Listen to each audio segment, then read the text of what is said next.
Müğənni Manaf Ağayev ad gününü Füzulidə qeyd edib. 60 yaşı tamam olan sənətçi bu münasibətlə ata yurduna yollanıb.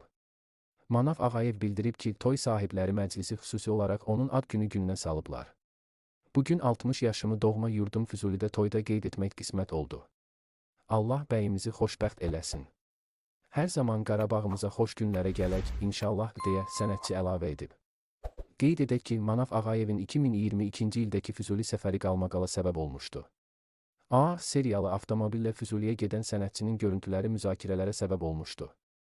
Aparılan araşdırmalar nəticəsində məlum olub ki, Manaf Ağayev və dostu işğaldan azad olunmuş ərazilərə qanunsuz yolla daxil olublar. Bu görüntülərə görə ifaçı 15 sutka həbs olunmuşdu. Dəyərli izləyicilər, hər vaxtınız xeyir. YouTube kanalından hər birinizi salamlayıram. Videomuzu maksimum bəyənib kanala abunə olun. Müğənni Manaf Ağayev yeni görüntüləri ilə diqqət çəkib, toylardan birində iştirak edən ifaçı pul yağışına tutulub, məclis Gürcüstanda keçirilib.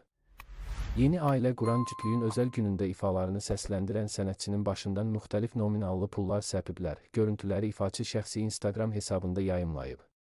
Sosial şəbəkə izləyiciləri Manaf Ağayevin Gürcüstandakı həmyerlilərimiz tərəfindən də çox sevildiyini vurğulayıblar. Sözügedən görüntüləri təqdim edirik.